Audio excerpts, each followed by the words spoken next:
Okay, we are up and running. All right, good afternoon, everyone. I know it's always weird to say. You got an alert? Yeah, that you're on. Oh, that I'm on. Oh, well, okay, then I guess I better keep going. So we are in Chayei. We are in. We're gonna get echoes of echoes of echoes. It's the infinity of Torah through technology. So we are in Chayei, which begins with a very famous but very sad scene, which is the passing of Sarah, having now reached this moment where her son is indeed guaranteed to keep living, since the knife didn't go into him during the Akedah, during the near sacrifice. She passes away and never gets to see him be married, never gets to see the grandchildren that would eventually come. It's very poignant, as is the case in all Jewish grief. As much as we may mourn the loss, there is a job to do first, and that is preparing for the arrangements for their respectful and honorable interment.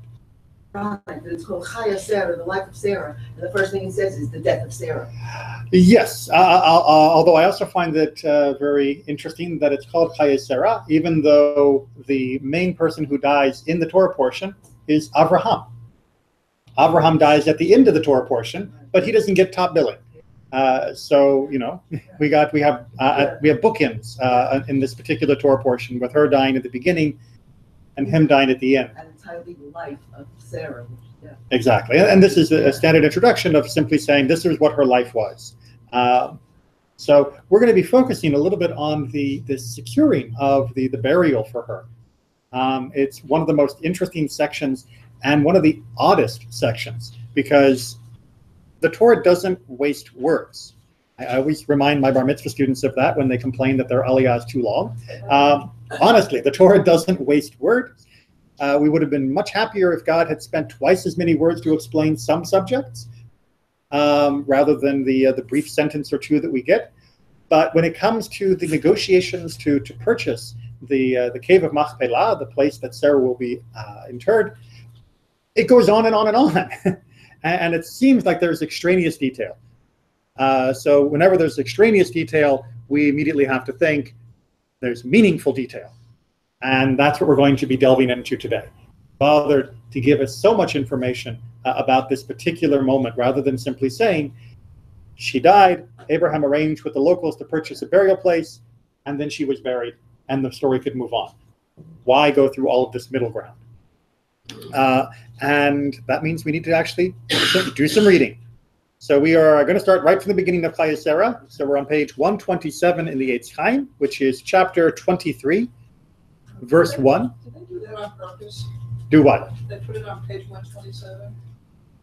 Never noticed that. For her birthday. That is very, very cool. You're right. Because she lived to be 127 years old, and in the Eitz Chaim, she is on 127. That's nice.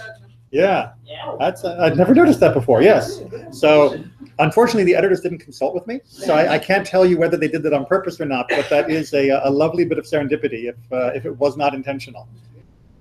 I wouldn't be surprised if they just finagled the margins here or there to try and get that to line up, because it is a very nice overlap. Okay, so. Do we have a volunteer to read? Voice we haven't heard. All right, back for the winter. Harriet, please. The span of Sarah's life came to 127 years. Kiryat Arba, now Hebron, in the land of Canaan, and Abraham proceeded to mourn for Sarah and to bewail her. He rose from beside his dead and spoke to the Hittites, saying, I am a resident alien among you. Send me a burial site among you that I may remove my dead for burial. All right. So sell me a place. Right. Why? Why? Well, I mean, what are the options? Right? Remember, every time you're reading through a story in the Torah, or a law for that matter as well, what were the alternative options? He can't just take a place and make it, because it's not his place. It's not his land. It's not his country. I'm sorry, it's not his country? Is it? Who gave him the country? God. God. Right? God's already given him the land of Canaan. Do the Hittites know that? Ah, but do the neighbors know this? That's right. Okay. But he was a landlord. I mean, he had all this flocks and. Yes, he had all these Did he flocks, just lease? and he had wells. So the question is, it does seem like he has land claims that have even been recognized by some of the locals. That was the whole deal with Beersheba and the wells that was done there and the negotiations with Abimelech. He seems to be recognized, we saw earlier, by Melchizedek, by the king of Salem more specifically, and even by the king of Sodom. So he does seem to have some standing within the Canaanite world. Yeah, it's not connected. He does seem to have some land within the Canaanite world. So He has a right of land use. well, he That's dug not wells. the same thing as ownership. I can have, But we don't know that. You might. we don't know, it's ambiguous. It's potentially ambiguous, but there are certain signs, like the fact that he dug the wells and that his ownership of those wells was acknowledged by the local potentate, does lend credence to the idea that he had the right to use that land. But that doesn't mean he owns it outright altogether. Okay, so And he doesn't have the title like the king of Sodom and the king. He doesn't have that kind of value recognition. he's not in the aristocracy. Right. Right? He's not among peers, from our perspective, to be peerless. And that puts him in a very gray zone, where he does seem to have land-ish, and he uses land, certainly, and he's even developed land in some places. And we know that he has in his own heart, and the heart of all the people with him, which are hundreds and hundreds of people, the belief that this land, all of it, from north to south, east to west, was given to him by God. And yet, when it comes time to bury Sarah, he is going and talking to people. It had more to do with he needed the cave, he needed the hill country. Mhm. He's, in the geography of Israel, in the ancient days, people were buried, if you made a family tomb, Ah, okay. it had to be, kind of in a cave. So he had to go to some place where there was hills so that there were caves. Okay, yes. That sounds strange. It could be we were talking about the farmer versus the shepherd. Pastoralist versus the agriculturalist. As a shepherd with flock, you're fluid, Mhm. moving around. And here you have to, find a distinctive flock, which may not be part of your lifestyle. Okay, it's not part of your lifestyle when you're semi-nomadic. Again, it's not that he was wandering day by day. Semi-nomadic means that you put down your tent for months or years at a time, and then you move on when necessary. It can give a certain impermanence. And when you're burying your dead, there's a feeling that maybe you want permanence. So that's, first of all, what I want you to recognize, is that the fact that he wants a place shows that he already knew that the burial of our loved ones needed to be a permanent thing. He wasn't just going to leave them out on the dirt. He wasn't just going to dig a hole and put Sarah in it and cover it over and walk away, and just not remember where she was, and just she was buried remember it was somewhere in those hills where we had the sheep that one year when it was so so wet. No, he wants a particular place, and he seems to want a family place. He's looking for more than, I need a place to bury my wife. He's looking for a place where he will be buried as well. He's looking for some place that perhaps his son will be buried, that he's looking for a deeper connection to a particular location. And as my mom was saying, in this particular time period, if you could afford it, the way to have a family tomb was to use a cave, because you would you would dig into the side of the cave, or there would be a natural cave already, and inside there would be chambers. You would lay out the body on a stone shelf. The body would decompose there. The bones would then be gathered, and you'd put them in a little stone box in a niche in the wall, and then the next person would be put on that shelf, and so on and so forth. That way everybody could be buried together under the earth, but allowed you to reuse that space and add to it quite easily with new generations. what he's asking for. But again, we have to put this up against what he could have asked for, or what he could have simply done, which is bury her in an unmarked grave, bury her in a marked grave, but in a place that he would not have intended to become a permanent and cumulative cemetery for himself and his descendants. We have an example, by the way, of the but of a marked but non-cumulative, which is when Rachel dies. Right. When Rachel dies in giving in childbirth or from childbirth with Benjamin, Jacob just buries her along the road. Now, we do have a tradition of where Kever Rachel, where her grave is, and there is a building that is built there to commemorate that, and it is something that is referenced throughout the prophets. But he didn't develop a cemetery when she died. He simply buried her nicely, marked it, and then moved on. And he also doesn't ask for it just to be given to him. He asks to buy it. We're not there yet. But you are absolutely giving me the segue back into the text. Mind of what it seems to be that he is doing here, that we should not have taken for granted, that we should not just use as a people would do, because that isn't what everybody would do. It isn't what everyone does later. Now we need to see how he goes about doing it. All right, onward. We are in verse 6, right? No, 5. And the Hittites replied to Abraham, saying to him, "Hear us, my lord. You are the elect of God among us. Bury your dead in the choicest of our burial places. None of us will withhold his burial place from you for burying your dead." All right, so the choicest, right? Nasi Elohim, right? You are like a prince of God. So major credit. About him not having a title, he just got a title. Yeah. It's an amazing honorific that they are bestowing upon him. What are they offering in return for after his request? Right? He wants to purchase a place. He wants a place to bury his dead, and they say, This one. Sure. Take the best one. We'll give you the best one. They're going to give them room in their burial. Thank you.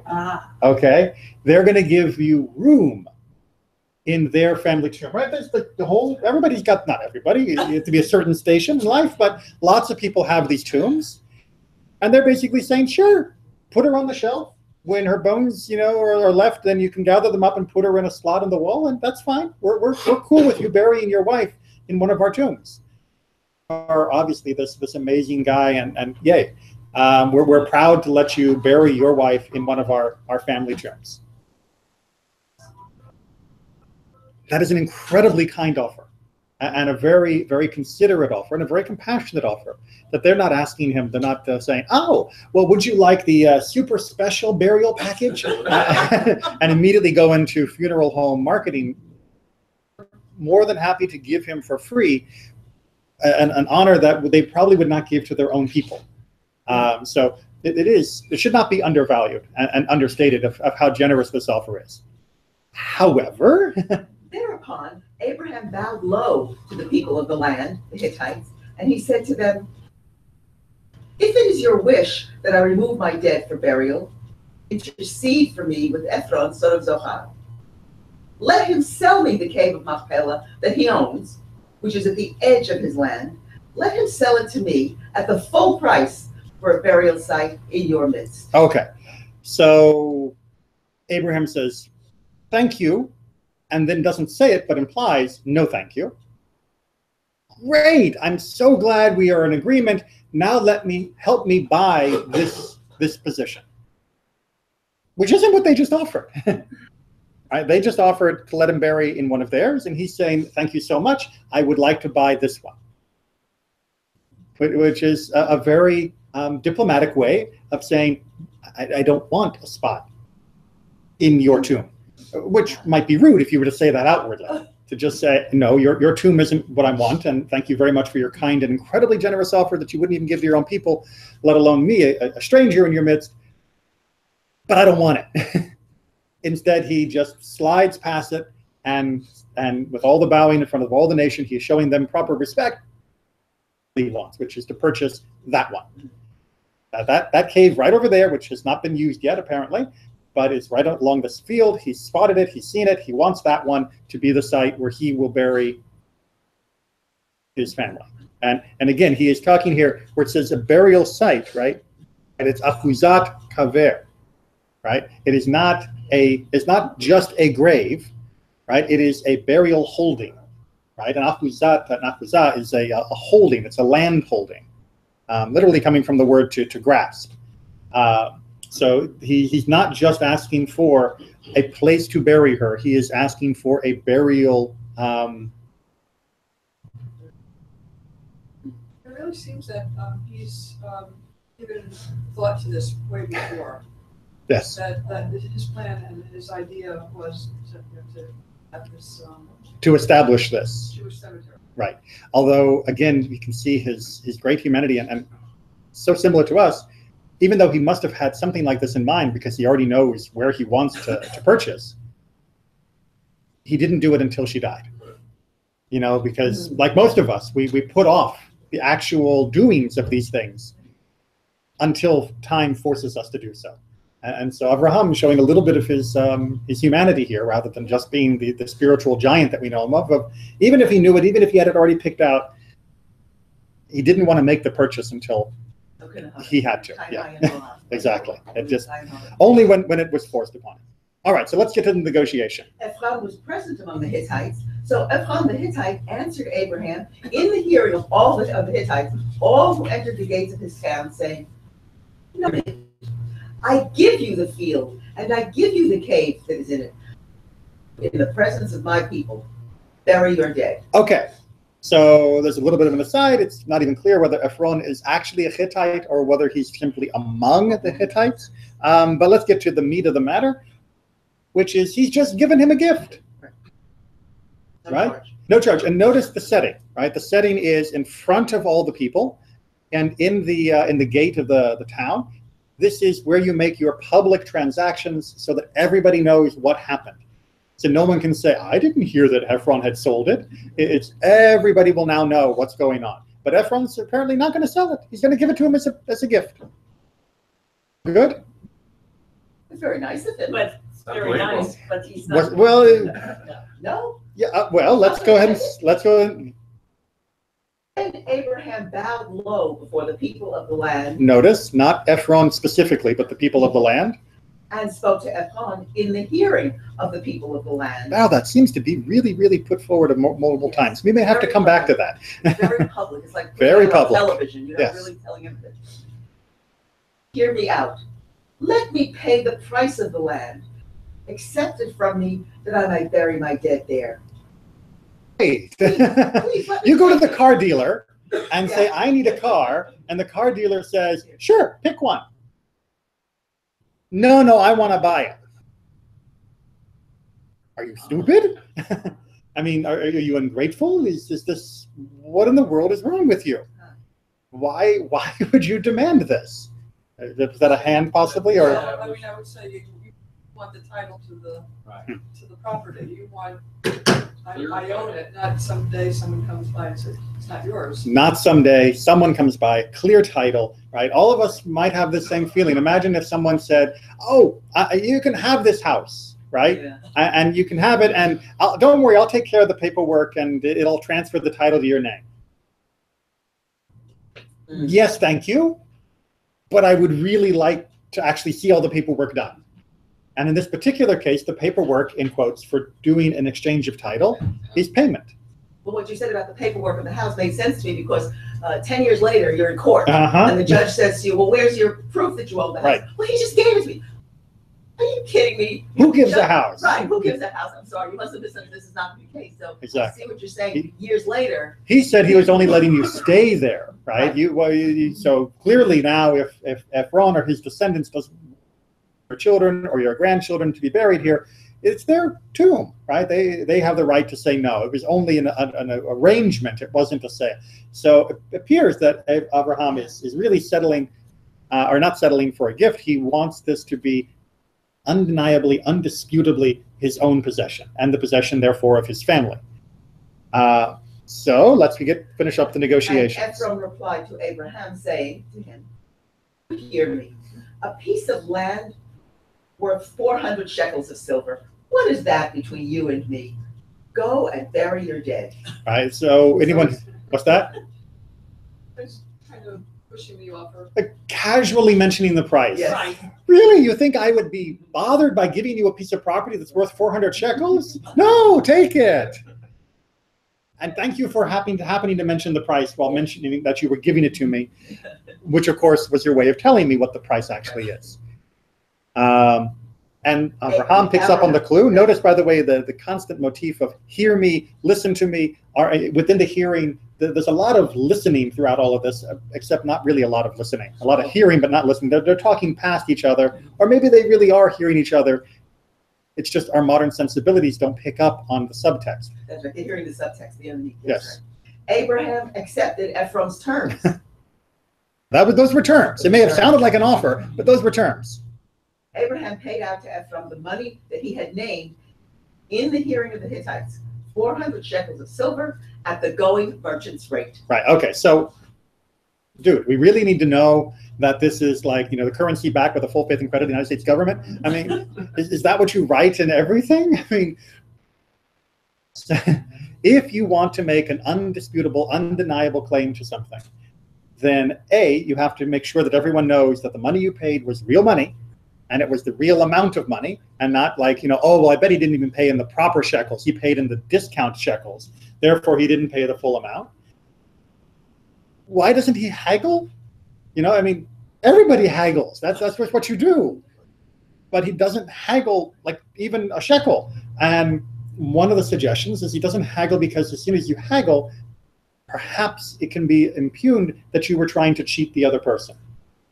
Right, and in Jewish law, this is indeed a real issue. If someone makes a purchase based upon a mistake, that the person haggles them down beyond what a fair price should be for the land, to come back and demand that the sale be annulled. So if I go to your house and you're trying to sell me this car, and you say, oh no, it's a one of a kind, it's a beautiful car, and I end up spending 10 times what the value of that junker really is. In Jewish law, I have the right, after I've had it properly appraised, or the court if necessary, and say, sale is canceled. Right? You have tricked me and you have made me pay too much or pay too little, and therefore the sale could come under question later. So Abraham is being extremely scrupulous here, that there should be no possible way that anyone could deny his purchase and his possession, therefore, of this piece of land. And also think about the human situation. I mean, you're grieving for your wife. Yes. And you have to have the seichel and the wherewithal to do all of this, business. It's remarkable how you pull yourself together. I mean, and when you say shortly after, I mean, we are literally talking in the immediate moments after her death. That he's not simply waiting around for a week before he takes care of this. She would have been buried likely within the same day, if not just the next day. So all of this is transpiring just after she has passed from this world, which does make it even more powerful and poignant that he's able to do this and have not just the seichel, but the foresight to take care of all of these details. It's not just how can I make sure I do what's right for her in the today, it's I need to make sure that while I'm doing what's right for her today, I'm also doing what's right for me, my children, my grandchildren, and everything in the future. Doesn't that kind of just tell us more about Abraham the man? He clearly had amassed a great deal of wealth, and he emanates a great deal of respect from everybody he meets. It must have been the way he transpired all of his most ethical, the highest standards, the fairest way.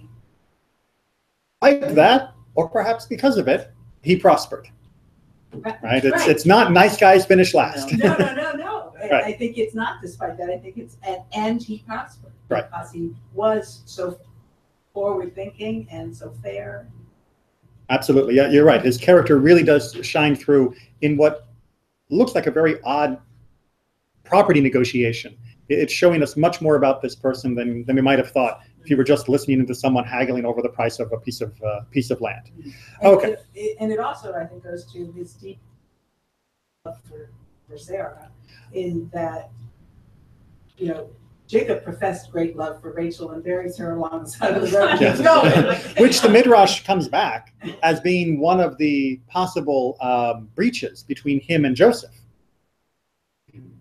Jacob is worried that Joseph will not do for him what Jacob failed to do for his mother. Right. Because remember, Jacob makes his son Joseph swear that when we leave this land, you will bury me, or rather, when I die, you are going to bury me in Hebron, even though they're in Egypt, which is a lot longer of a walk than how long it would have taken to get Rachel to Hebron where she passed.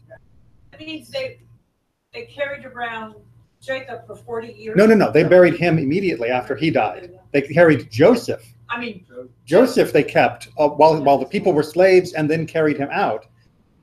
Right. Joseph was taken, but Jacob was buried that's immediately. 400 years. No. Jacob was buried right after he died No, because Joseph still had standing. It wasn't 400 years in No, she said Egypt. Joseph, you carried Joseph for how long? How long did you carry him? They buried him in From the time Joseph died to the time we got up to the land of Israel for Joseph would have been a couple hundred years. Yeah. Class on all of the Okay. counts that we were never actually in Egypt as slaves for 400 years. Right. That number is never put forward. It's put forward as being how long we're going to have trouble, not how long the enslavement was. Right. But that's a whole nother class. Just one more, I go back to the looking forward and planning and being prepared for, which is another aspect of Abraham. And so it enables him to, the plan was in place. And even through his grief, he was able to not start thinking, all right, now what am I supposed to do? It's probably something that he was preparing himself to do for a while. Absolutely, and thank you for the segue. Because if you look back at the at line 4, we have this very curious title that he gives himself. Toshav. Right? Well, which, no, I love the translation. It makes it sound perfectly natural and normal. Yeah. Those two words don't mean the same thing. Right? It's very similar in American immigration law. For a number of years, my wife, her green card, said that she was a temporary permanent resident. Temporary permanent. Because she was still temporary in receiving the permanent resident status because we'd only been married for a little while before she got her green card, and so they had to make sure it wasn't a sham marriage. 17 years and still going. And so she had temporary permanent status. He's saying here, right, that he is a ger. A ger is somebody that is a total stranger. They are the traveler, the sojourner, the one who doesn't really belong to the land or in the land. And the toshav has settled. Is a person who has put down roots and who has established there. And he is saying, I am both. What does that mean? How can you be both? And so to get the answer for that, we're going to at least explore some of the commentaries, because that title is one of the reasons why the negotiations go the direction they go. What he does during the negotiations, because he views himself or knows that he is viewed by others as either one or the other or both in some weird amalgam, underpinning for everything that happens afterwards. I've been hearing some lectures lately of people who went to Poland, to Russia, and visited Jewish cemeteries. This reminds me, we were strangers in Poland. Absolutely. If they gave us a bit of land, then the next thing you see is they've knocked everything down and it's not yours anyway. And yet we were strangers there for 1,000 years. And we're right, exactly. So at what point do you become the settler, the person who would live there? I was saying, we never did. But this is the land of Israel. Israel is a whole different thing. That's right. But is it yet? Not yet. And so that's why we have this weird dialectic of opposing terms that he's using to describe himself at the beginning of this conversation. So let's see how Rashbam handles this. I have come from a distant land to sojourn here, but in the meantime, I have made myself at home among you. Since I did not have parents here, ancestral burial plots. Right. Remember, one of the things that was said in Lech Lecha is that you will leave from your land and you will leave from the home of your father. Already gone. So who is he leaving from? The home of his father. He's leaving, according to Rashbam here, he's leaving behind the ancestral burial places, the places that his family would have been buried. when we say euphemistically that you're gathered to your ancestors, but physically for much of the ancient world, you were gathered literally, physically, your bones were put next to theirs on the shelf. And so you could have multiple generations all sitting in the same cave. And Abraham left that behind. He became a ger, now lives among them, even though he's now toshav in that vicinity, he still is a ger as far as burial plots go. And that's what he's trying to say, says Rashba, that he's saying, I'm a toshav, but I'm also kind of like a ger because I don't have my family's plots, so I need to get one. But isn't he also like a ger because now this guy, he has just this one God, this cloud in the sky, it's nothing, right? He's Jewish among.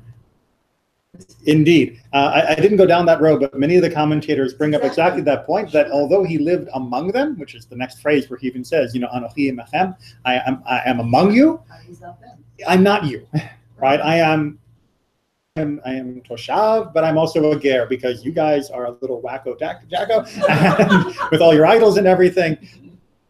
But on the other hand, you can see in me, Nasi Elohim, that I am this prince of God, this highly esteemed person.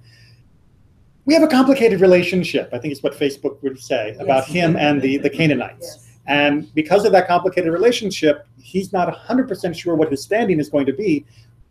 And now this issue is forcing his hand. That yet, he's had a few encounters, the whole discussion with Melchizedek and the king of Sodom and Abimelech, where they've kind of brushed against the power structure of the land to see where he fits in for Sarah's sake. And so Rashbam says, yes, that's what he's trying to say here. Not the only opinion. Abraham pointed out that as far as local custom was concerned, he was indeed a stranger. Though he had lived in this land for over 60 years, still he had not inherited a burial site from his father, as he had not lived in the land of Canaan. Right, so this is from Tur HaAruch, the same author of the Tur, the great halakhic compendium. And he's saying, you can live in a place for 60 years, but if the bones of your people aren't in that place, you're not a native. I don't know, I'm sure my mother can also remember, but growing up in San Diego, people used to have bumper stickers that said native since 1978 or native since 1985. And for those of us that were actually born in California or in San Diego specifically, it always rubbed us the wrong way. It's like, what do you mean native since? You can't be native since, right? You're native if you're born here. And if you weren't born here, welcome, kind of. But you are a ger. But you are a ger, right? And that definitely was a feeling among the California and San Diego natives in particular, when we had this huge influx of population in the 80s. And the people who came in the 70s went, can you believe all these new people coming here? And it's like, who are you, right? You're not a native either. And these bumper stickers really became very popular back then. And that's kind of what Abraham, according to the Tur, is saying here, is that he knows that he's lived among them for 60 years and that by all other measures, people are not in the ground. And that makes a difference. And that's been one of the reasons, you know, that has been used against us. That at some point in every other country around the world, somebody can point out and say, the bones of my ancestors have been here longer than yours. Therefore, this is more my land than yours. Abraham is bumping up against here. Okay, so he wants to get some bones in the ground. That it would not be satisfactory to bury Sarah in a piece of land that was privately owned at that time, as the present owner or his heir, time in the future, that he transfer her remains to some other location. Right, so this is why you don't just take a gift of a burial plot. Because if you don't own it, the proper owner can tell you what to do with it. And get your bones out of here. Or his son might do that, or his grandson, because even if the current guy sees you as this Nasi Elohim, that doesn't mean his great-grandson is going to see you and your people as in the same light. He could simply plow over her remains. However, his mind would be at ease if they let him acquire a plot of land that became ancestrally owned and passed on from generation to generation. We go to bury our dead. How many of us don't think? All of us rather do think, get rid of the double negative, what's this place going to be like in 10 years, 20 years, 30 years, right? Will this be taken care of? Will this still be here? Is this a permanent part? Will I still be able to come and visit? looking forward, it's quite ironic, but how we choose to bury our dead says something about how we see our future. Not just about reflecting on our past, but very much about what next for not just this person who has passed, but for myself, my children, my grandchildren. And I know I have this conversation a lot with families where they have to debate, where do we bury so-and-so? Do we bury them where the family now lives? Do we bury them where they lived? Do we bury them where they can be visited easily? And this is a major issue when people have moved. The families have scattered around the country. I was going to comment on that too, because, for example, my grandparents are buried. I grew up where my parents and my aunt and uncle and my great aunt and uncle and my grandparents all lived. And so, of course, they're buried there, right. But no one is there now. Right. No one still lives there. Exactly. And this is a topic that, as a rabbi, I work with families many times of trying to come up with the answer for this. And oftentimes there isn't there's never a one-size-fits-all answer. Sometimes the idea of them being close to where they lived and where their other relatives were overrides any thought of who's going to be able to visit you. And on the other hand, sometimes who's going to be able to visit you means that you end up transporting halfway around the world in order that they can be buried at least where this generation is still able to go to the kever and pay their respects on something like a regular basis, rather than to get to that country again. We'll be there. Now we have a whole generation, such as I am. I'm the first one born in this country. But my parents, from the Holocaust. Right. There's no place to visit and nothing. And I'm almost thinking enviously of you. At least you can travel and visit. At least somewhere on the map. That's right. I know nothing. Right. It is one of the heartbreaking aspects of the Shoah, and also the displacement of the Jews from the Middle Eastern countries. Yes. After the establishment of Israel, that so many of them had to leave behind their graveyards and not be able to even in many cases visit the countries. And their possessions and everything else just got thrown out. Possessions we can deal with. That's right. You're right. Our ancestors, we have a little bit more of an attachment to. And because we're strangers, we don't know what they've done to the burial grounds in those countries as Correct. well. That's sometimes we do know, but unfortunately. And Abraham wanted to make sure that was not the case here. Exactly. If he could avoid it. To Radak. I describe myself first and foremost as a stranger, seeing that I have come from another country. Yet I also describe myself as a resident, seeing that I have lived among you for many years, and I intend to continue to remain among you. Right. That intention is so important for what Radak is trying to bring out of here. If time, because yes, I'm a stranger. Yes, I've lived kind of like a stranger with not really setting down roots, but doing this semi-nomadic thing. But I'm not leaving. Yeah, I know I ducked down to Egypt that one time. I and my family, we are setting up roots here. And let me show you how we're setting up roots. This is where we are burying our dead. Right? That's how you show that you intend to be here for a while. And this is why I am asking you to give me some place within your country as an inalienable place to be mine and my sons after me. I ask for only enough to bury my dead. Right. Now that last line is a little bit of a twist, because what Radak is basically trying to point out is eventually all this is going to be mine. Right? Eventually the whole land of Israel will be mine, or rather my descendants. Abraham himself never owns the entire country and has emptied it of the entire population. But he is, in his heart, knows that eventually this will all be. And this is really the first moment of the Jewish people connected to the land in a permanent and inalienable way becomes very, very real. Sheep and tents. And all of that can be wiped away quite easily. Now it is blood and bone in the earth, which is more permanent. He also, it brings up the issue of his son. It's more than just Sarah. Right. Right. This is not just about burying her, because again, going all the way back to our preliminary discussion, he could have buried her by the side of the road.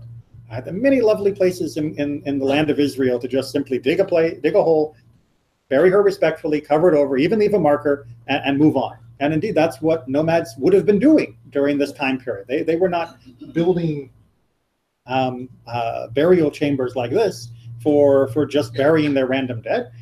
you just bury them wherever you are. You do it respectfully. You put a marker, and yes, the next time you come by that way, you'll pay your respects. You may build up the marker again, whatever the stones have been scattered, but you're not going to build your home around this place.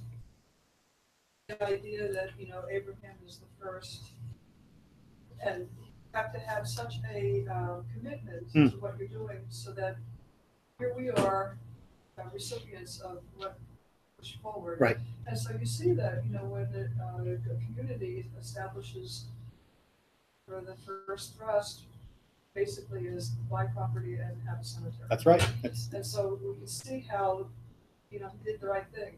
We're still emanating the things that he, did from the beginning. Exactly right. Okay, so looking at my clock, I got way too much more that I want to cover. So we're gonna have to hustle a little bit, getting a few pieces more about self and this weird double role. He considered not the individual grave, but the family's burial grounds. And Abraham should ask one of them to share their family plots with him. As we had talked before, but he's not looking to be a ger in someone else's plot. He wants to be settled in his own plot. Behold, I reside with you, and our dead have passed, and I have no place that is mine. A holding is like a portion, inheritance. Right, so that term achuzah, Ibn Ezra is beginning to pull out, is saying the achuzah, this holding, this burial, is more than just a right to bury my dead in the cave that you've offered me. This is something that no one can ever challenge or take away, and it's something that will be inherited generation after generation, because who knows whether you're going to want my son to be buried wherever he feels like. You may not like my son as much. You may not like my grandchildren as much, in fact. We find out his grandchildren aren't so great. They sell, one of their, they don't want to kill each other, Jacob and Esau. And then great-grandchildren, they sell into slavery. So the relationship may not be so good. He wants to make sure that they inherit this place, not only goodwill from the other population. All right. Yeah. It was the custom for every family to have its own field as a burial ground for its members, whereas they had set aside a special plot on which to bury aliens. Right, so they had what you might call a pauper's grave, or a transient grave. So they had an area where, yes, everybody had their own tomb, off their field, probably right next to their ancestral holding. And then you had the place we put all the people who were traveling through. And they were offering to bury him in one of their own, rather than the transient grave. But that wasn't what he was really looking for. This is what prompted Abraham to use the preamble, on the one hand, I am an alien, seeing that I have come from a distant land. I do not own a burial plot of my own. And I have been very willing to become a resident among you. Considering Abraham as royalty, he had the right to choose whatever piece of land he desired as his burial ground. Nobody would deny him even land that he had previously reserved for his own eventual interment. Right, so even though he might have been thinking, when I die, I'm going to be buried in that cave, they had such respect for him that when he said, pick whatever you want, it meant even if the owner of the land had originally thought he was going to get buried there, your request can supersede his. That's respect. But again, he wants it to be a permanent spot, to be like the people in the area, which is not buried in the transient grave, but buried in the family tomb. All right, Rashbam again. He wanted to buy a plot of land for the express purpose of burying his dead. Such a piece of land, deeded in perpetuity, achuzah, required the approval of all the local populace. Even clearer when Abraham tenders the money for the field and cave to Ephron, former owner, and the Torah goes on to laboriously describe the bureaucratic procedure that had to be followed until Abraham could lay Sarah to rest. All right, so what's Rashbam answering? Why are there so much detail here? And the answer is? Wanted it deeded in perpetuity. Exactly, and in order for it to be in perpetuity, it has to be public. It has to be also with the consent of the rest of the population. That doesn't mean they agree to it, but they have to be there, and that way they can say, no one said there was a lien against the property, no one said they had a debt against that property, there's no reason why that property should have been held up for sale, there wasn't an escrow or something. This putting it in public made sure there couldn't be any doubts about the sale. And that is why, as we pointed out, In front of the people, in front of the people, in front of the people. And all on the same day. And all on the same day. Oh, yeah. I know. Nowadays, it takes a lot longer to buy a piece of You land. can't get people together. How could you get the town together to even take care of that? Well, you only have to care about the people who actually mattered. Yes. They didn't have like everybody there. Ah. Only landowners really counted for these sorts of things. Abraham was dependent on the goodwill of everyone in that town. Even if Ephraim had been willing to sell his field or plot, Abraham would have needed the townspeople's permission to convert it into a mausoleum. Knowing this, Abraham had to first arise in order to prostrate himself in the appropriate manner to all of them, even to the one sitting behind him. On the other hand, he did not need to do so before a single individual such as Ephraim. This is why the Torah emphasizes here repeatedly that Abraham prostrated himself before the common people. But in verse 12, he prostrated himself before Ephraim in the presence of the townsfolk. All right. So if you notice, as we pointed out, he was very much solicitous and diplomatic to the town people as opposed to person. That he was going out of his way to ingratiate himself to the community and show that he respected them as a community. He wasn't trying to grovel before any one person. And that is very much to his credit, and very much knowing that as much as he might own the land, as much as God had given him the land, as much as he knew his children would inherit the land, without alienating the entire community around you. Because after all, you don't want them to come in and desecrate the grave or do other things that would not negate God's promise, but could still seriously inconvenience and make your life and the loved one, not so peaceful. All right, so we're now going to jump back to Genesis. No, why are we jumping back to Genesis? Because there's this wonderful quote that's one of the first Rashis in the entire book that has to do with why do we begin with Bereshit bara? Why do we begin there? Why don't we begin, as the Midrash points out, in the middle of Exodus with the first mitzvah? Right? Why begin with this preamble that we call the book of Genesis? We should have begun with the good stuff, the laws. Rabbi Isaac said, the Torah, which is the law book of Israel, should have begun with the verse, this month shall be unto you the first of the months, which is in Exodus. That was the first commandment given to Israel. What is the reason then that it commences with the account of the creation? Because of the thought expressed in the text in Psalms, he declared to his people the strength of his works. That is, he gave an account of the work of creation in order that he might give them the heritage of the nations. The world say to Israel, you are robbers because you took by force the lands of the 7 nations of Canaan. Israel may reply to them, all the earth belongs to the Holy One, blessed be he. He created it and gave it to whom he pleased. When he willed, he gave it to them, and when he willed, he took it from them and gave it to us. All right, so the reason why we have the right to have the land of Israel, right? If I make a lovely sculpture, and I say, here, you can hold on to that for a while, and then I say, okay, now you're done, and you can hold on to that for a while, you don't get to call that person a thief. Right. Because she didn't take it from you. The owner took it from you and gave it to someone else. And if you didn't know that God had created the entire universe, then why would you believe that God had the right to say, this group has a right to the land, no longer has the right to the land? When we're talking about these possessions, this is ultimately what we are working with here, which is who has the right to the land, who has the claim to the land. About Abraham, even though he knew this, what is his perception and his demeanor when it comes to pursuing his claim to the land? Well, it seems like that's not enough. It seems like you need physical proof. You need living ground. Mm-hmm. You need to say, we've been here, and here's proof. And if you don't see it in the text, let's dig it up, So you have the archaeology, you have the words that say, yes, we have a claim. It's prove it. Right. We'll go around. Well, and also, that's great for most people who believe that God created the world, or that there is this God that created the world. Right.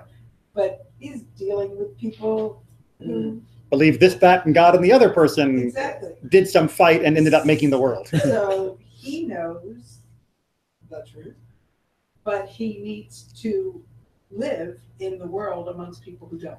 So it's almost as though you may be convinced of the rightness of your actions, but that can mean very little if the people around you are not convinced of the rightness of your actions. Right. And they're the ones with spears in this particular case. Right. And therefore pushing your claim, as right as it may be, does not seem to be very productive, even if your claim is right. However, it is important that we understand, more than they understand, the morality and the rightness of our claim. Because if you don't understand the rightness of the claim, then you won't make the claim. So although Rabbi Yitzchak argues that this is in order to teach the other nations of the world that we have a claim, as Kathy's pointing out, this doesn't teach the other nations of the world anything, because they denied God as being God. Pharaoh, who is this God that I should listen to him, said it best. It teaches us that we are not robbers, and that we have this claim, and that we have this claim from the God who created the universe. And therefore it is fine for us to pursue our claim, but also appropriate for us to recognize that they will not recognize our claim. And so when we pursue it with passion, but we pursue it in a way that can be mutually recognized and agreed upon. There's also pursuing the claim in a way that uses justice. Mm-hmm.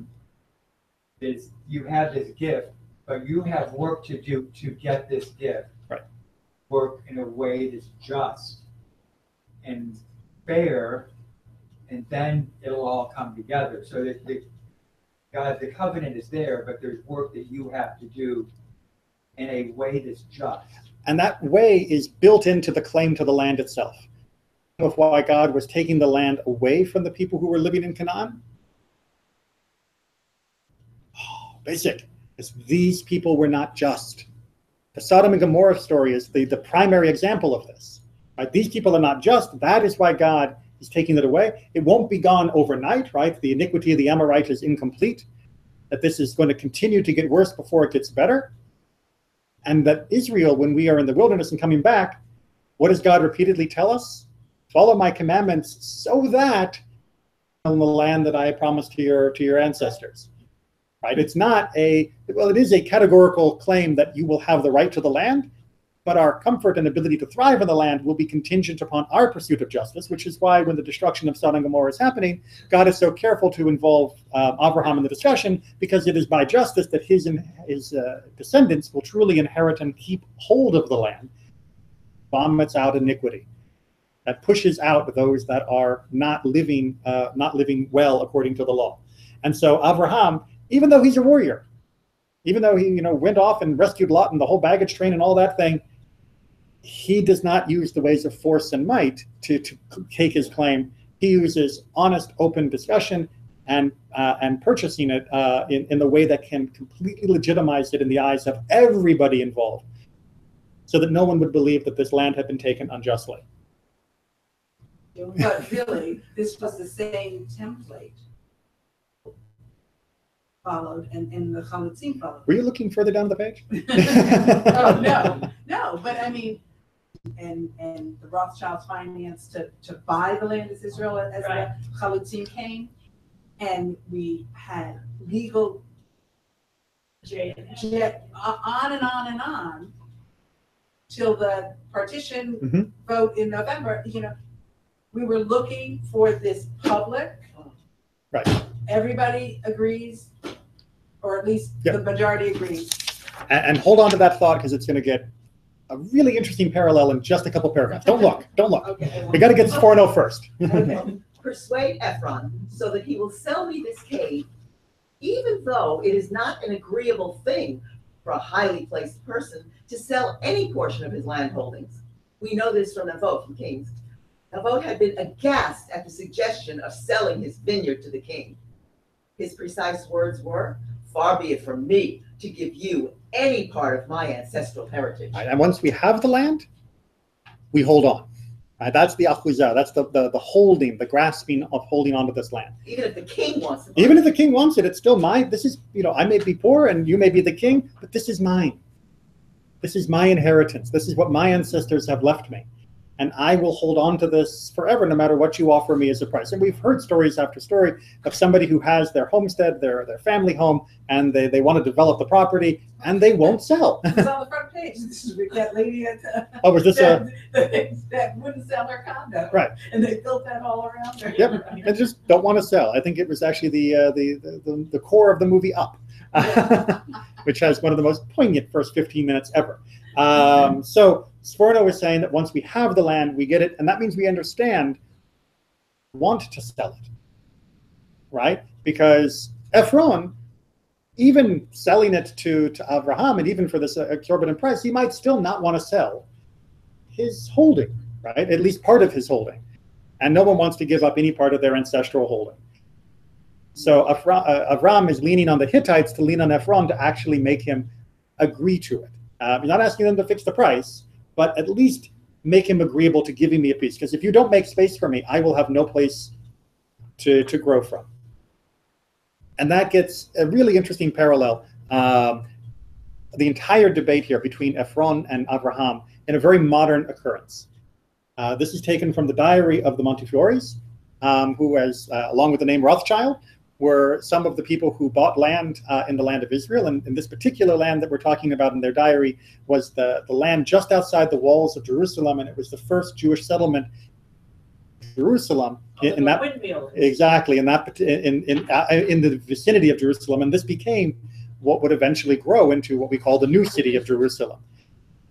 But purchasing the land upon which that was built wasn't easy, if you'll read from his diary. You are my friend, my brother, the apple of my eye. All right, so who's talking here? This is Ahmed Aga. This is the man who owns the land that they are trying to purchase. And this is how he responds to the request to purchase his land. Take possession of the land at once. This land I hold as an heirloom from my ancestors. This all sounding eerily familiar? I would not sell it to any person for thousands of pounds, but to you, any money. It is yours, take possession of it. I myself, my wife and children, we are all yours. This was the reply day after day from Ahmed Aga.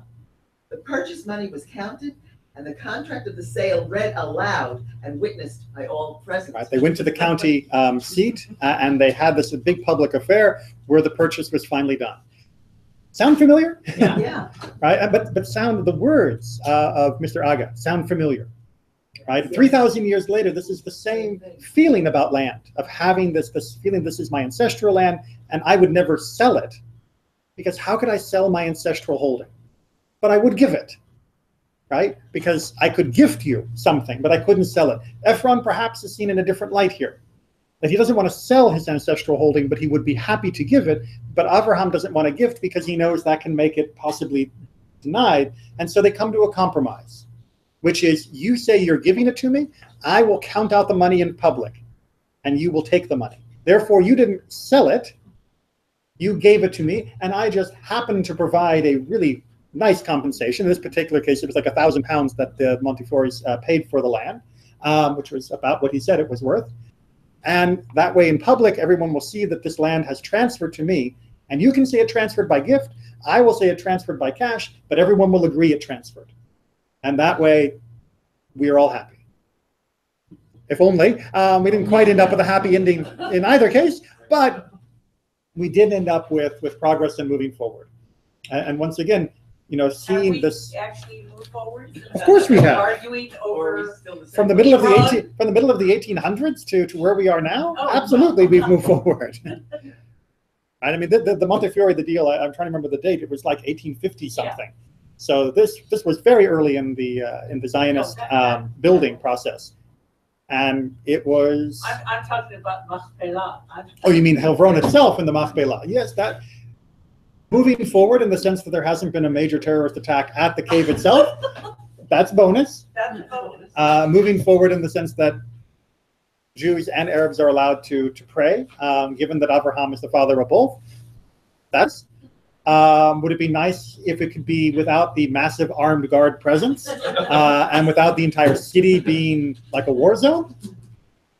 That would be really good. You know, Din Heravi Amenu, soon in our day, please. This is a reminder, it's one small piece. You know, that's how the land began, was one piece that was finally brought in. One little piece. All right, thank you very much. November, I did last week.